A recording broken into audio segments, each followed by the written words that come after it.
everybody, today we're going to work on the February applique of the month. The applique of the month is a subscription product from Me Time Delivered, which is a Kimberbell company. If you're interested in signing up, there's a link below. Please consider using my link. As a Kimberbell affiliate, I do earn a small commission, but more importantly, it lets Kimberbell know people are watching my videos. Applique of the month comes as both a doorstep and digital delivery. I'm working with the doorstep delivery today, which was provided to me by Kimberbell. Thank you so much. I've got my runner already prepped. I washed it yesterday, starched it, and ironed it. The only part that I think might have shrank a little bit is the same as last month, either the trim or the thread that's used to attach the trim. So the runner kind of pulls in a bit right here at the bottom. Other than that, this didn't shrink at all. I have all my fabrics prepped. It tells you to put fusible on the back of fabrics 1, 2, and 3. There's a micro velvet included. I went ahead and put fusible on the back of the micro velvet. I want to try and keep it from sending fuzz everywhere when we're working with it. I used Kimberbell fusible backing, and I only ironed from the back side. I did not iron the front of the micro velvet. I didn't want to take a chance that I was going to harm that fabric. This is the Kimberbell fusible backing that I used. I'll link that below for you. This project can be made in either a 5x7 or 8x12 hoop. I'll be working with the 8x12 hoop size today. We're also going to use a medium cutaway stabilizer. I talked about the fusible backing, and then we have to pull our own threads. The threads given are in Glide, and there's one color in Hemingworth. I went ahead and did a thread conversion. I'm using Floriani. Those are the PF numbers, and Simthread. Those are the two numbers here with an S in front. As we're working through the project, I'll be sure to show you all the colors. You're also going to need some Kimberbell paper tape and scissors. I have my snips and my double curved applique scissors. I'll link all that below for you. And I keep everything inside my fabric wrapped rope bowl when I'm working. If I don't use the fabric wrapped rope bowl, I use a leather snap tray. I have videos for both of those. I'll be sure to link those below. They're step-by-step videos showing you how to make the rope bowl and how to make a leather snap tray. Let's go ahead and hoop our stabilizer. Once you have your medium cutaway stabilizer loaded, head over to your machine. We're going to stitch out the centering crosshairs. I'm on a baby lock meridian. My files are on USB. I've got my instructions next to me. This is a folding metal book stand. I'll put information in the description box below about that. You may hear some background noise. The craft sewing room construction project is still going on. I'll put the playlist below if you want to see what's happening. We're going to start with the centering crosshairs. I've got my A Bunch of Luck.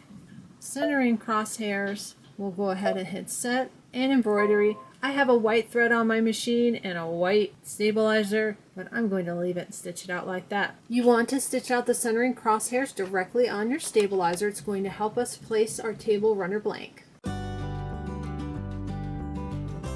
That's all stitched out. Let's head over to the table. At the table, I have my runner blank. You want to fold it in half lengthwise, right sides together. So make sure you're folding that right sides together. Fold that in half lengthwise. Part of it's going to go off the camera because it's really long, like that. And then we're going to fold the bottom edge up. If you're working with the 8x12 design, you're going to fold it up 6 1/4. For the 5x7 design, 4 1/4, and that's excluding the trim. I'm going to give it a fold. And then let me grab a ruler. We want to make sure to exclude the trim, and it's easy to see. 6 1/4, and you can see the seam is slightly crooked. That's okay. So if I measure the shortest side right there, that's at 6 1/4. I'm going to finger press that. We're going to slide it over and grab our hoop. We're going to be placing our runner right here. You're going to use those crosshairs. Last month I used a sticky stabilizer. This isn't sticky at all, and I'm thinking about having to carry it from the table over to the machine without having it slip. I have this Dritz fabric glue stick. I'm just going to put a little bit right here where I'm going to place my runner to keep it from slipping. I'll also be taping it to make sure it doesn't move as we take it from the table to the machine. This is the fabric glue stick. It's a water-soluble glue stick. Looks like that. I'm going to use just a little bit, kind of put it right there along those lines, and maybe one more line like that. I don't want this to move as we head over to our machine. Let's grab our runner. Here's our folded edges here and here. We're going to line it up like that. So I've got a crosshair going across and up and down. I'm going to press that down. I've got that little bit of glue stick on there. I don't think it's very sticky. No, it's not very sticky at all. I'm not even sure if it's going to do anything. Well, we'll find out. I'm going to unfold it like that. Press. And then we need to unfold it the other direction. I'm getting my paper tape ready and getting some other things out of the way. Let's go ahead and unfold. I want to keep this nice and straight. Let's rub it a little bit. Yep, now it's stuck just a little bit. I'm going to go ahead and put a little bit more over here. I don't trust myself to move it without it sliding all over. And then I'm going to press that down. And that's going to keep it from moving while I take it over to my machine. Got a lot of excess runner here on top. I'm going to roll that and clip it. I've got that clipped. I've got it pressed down with my little glue stick. I'm going to take this over to my machine. We're back at the machine. Let's bring up our file. You'll see the first thing we're going to stitch out is a box. It says to use a visible thread for this. Since our runner is a nice sage or moss green color, I'm going to leave my white thread on the machine and we'll stitch out the basting line. Take a minute, make sure everything is straight, press everything down. I've got the excess hanging over the back. Let's stitch out that basting line. I actually have a bump in my fabric. It didn't lay completely flat. Rather than restitch the whole basting line, I'm actually going to pick out the bottom part, pull it toward me, and add tape to hold it. I took out the basting stitch down here. One thing of a note is when your embroidery machine starts or stops, it does that little tack down stitch. When you go to remove your basting stitches at the end, you've got to watch out for those tack downs that you don't end up ripping a hole in your runner. I have a sticky back tearaway stabilizer. I think what I'm going to do is stitch this one out with the medium cutaway like the instructions say, and then when I go to stitch the other side, I'll do that off camera, but I think I'll try the sticky back tearaway and then we can compare the two and see how they turn out. We're going to start with our stitch out. You want to put the color linen on your machine and we're going to stitch out the mini clovers 1 fills. We're going to switch to the color mossy and stitch out the stems 1 and mini clovers 2 fills. Switch to pistachio nut. We're going to stitch out the stem 2 fills. Switch to willow and we're going to stitch out the stem 3 and mini clovers 3 fills. Switch to aloe and stitch out the stems 4 and mini clover 4 fills. Switch to pistachio nut. We're going to stitch out the stem 5 fills. Leave pistachio nut on your machine. We're going to start our applique. The first thing we're going to stitch out is the light shamrocks placement line. Grab your light shamrocks fabric. Remember, they're supposed to be fusible on the back. Make sure you cover both of those placement lines and then add some tape and stitch the tack down. Once the tack down lines have stitched, we have to trim the fabric away that is outside of those tack down lines. Once you have your light shamrocks trimmed, we're going to stitch out the satin outlines and details, and this is in the color pistachio nut.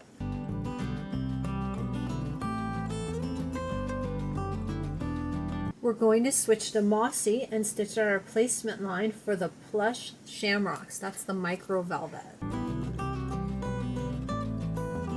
Grab your micro velvet, and again, I did put fusible on the back of mine. We'll see what happens when I go to trim these. You want to cover those placement lines, stitch the tack down, and trim. These are a little bit different than the previous fabric applique.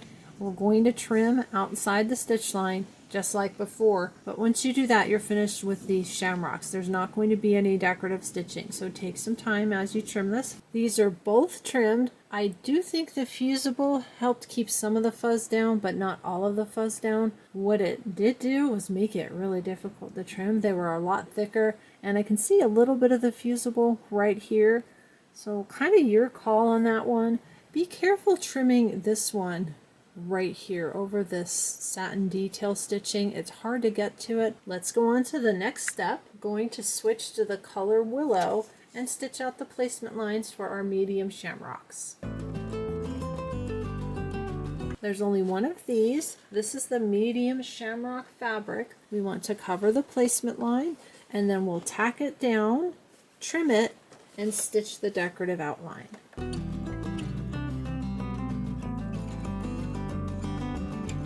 Going to switch to Aloe, and we're going to stitch out the dark shamrocks. It's going to be the same procedure. We'll stitch out the placement line, place the fabric, stitch the tack down, trim, and then stitch the decorative outline.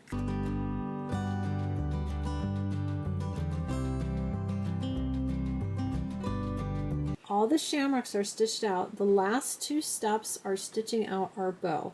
I want to point out the colors. If you look at number 19, it has color G for dark bow, and number 20 has color F for the light bow. When I pulled my colors, I used a color card, and sometimes I look things up online, and I pulled color G, Sandcastle, and then color F, Mocha. Do you see that? Mine are kind of reversed.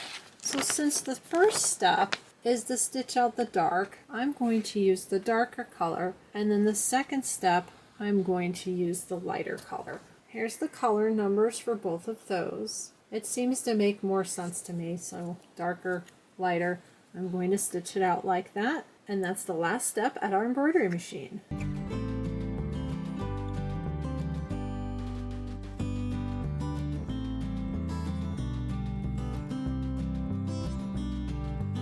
That's all stitched out. I don't know what was up with the part here with the bows. I don't know what you want to call it, underlay stitching. The first part that was going down, both of my colors, I had several thread breaks. I watched the thread pulling off the spool. Everything was fine. I'm not going full speed on my machine. It's just one of those things. Let's get this over to the table and finish this part of our project. We are over at the table. I have some tape on mine. Remember, I had to pull it down. I'm going to remove the tape, and then I'm going to pull out the basting stitches. Be really careful with wherever your tack down stitches are. I talked about that before. I can actually see it still too. It was right there. Let's go ahead and pull these basting stitches out.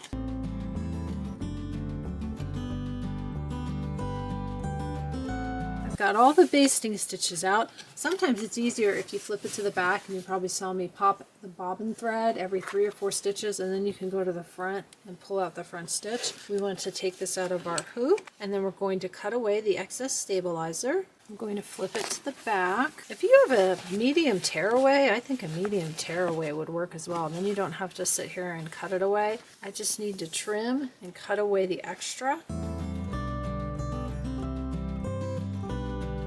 That's about as much as I'm going to trim. If you want to get in there, you can trim in between and all around. It just takes a lot of time. It looks good from the front. Here's something I noticed. Last month I used a wash away. This month we have this cutaway. I can see it. I don't know if you can see that on the camera, but when I look at it, I can see white behind. I'm not sure I liked that.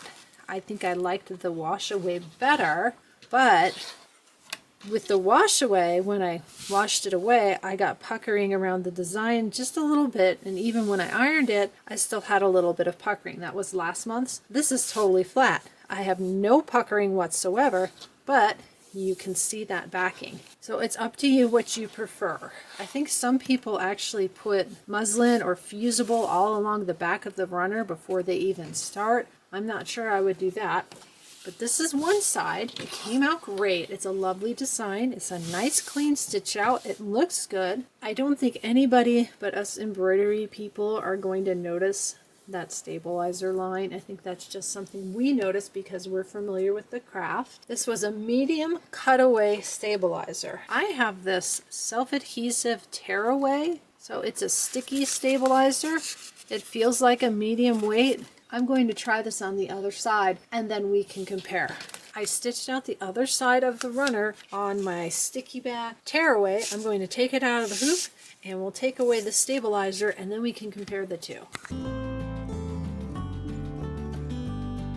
that came off really easy. If you want to peel off the rest, you can get in here and just pick it up with your fingernail or use a seam ripper and lightly lift it, and it just peels off. I'm going to leave it like this for now. Let's have a look at the front. Love it. I think this is my favorite stabilizer for these projects. Last month I did the wash away. It was a sticky back wash away, which was fine, but like I mentioned, when I washed it away, I ended up with puckering. And I think the little bit of puckering I have will go away with an iron. I'm all for the sticky back tearaway. I believe Kimberbell has a sticky back tearaway. I'll see if I can link that for you below. The stabilizer I left is sort of interior to the design. It's kind of included in all the stitching, if that makes sense. You don't notice it because there's no outline. It's just sort of blending right in. When I look at this one, I really see that outline. So if I want, I can take some extra time and go through and trim all of this away, but I'm going to be honest with you, I'm not going to do that. What I'm going to do is take my pencil and write on the back of this, sticky back tearaway, and then I've got a record, not to mention the video, but I have it written right here, sticky back tearaway, medium cutaway.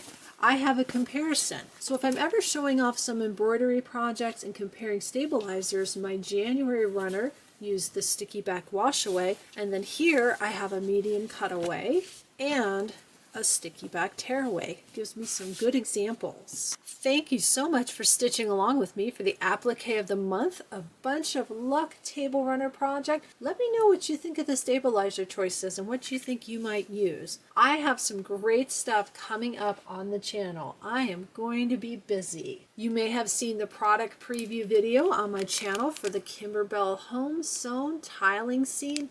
I'm going to be stitching all of these up. I'll do full start to finish tutorial videos like I always do. I'll link this video for you below. You can check out all of the products for the home sewn tiling scene. I show you the embellishment kit, some of the extras, the stand, the really cool needle minder. Make sure to check out that video. I'm also going to be bringing you the Forest Friends soft book. I'm so ridiculously excited to make this. I love animals. I think this is just the cutest thing. You get to make all the little felt animals and they go inside the little soft book. I'll link this below for you as well. If you're interested in making this and you prefer to learn by video, I'll have a full start to finish tutorial video for you coming soon.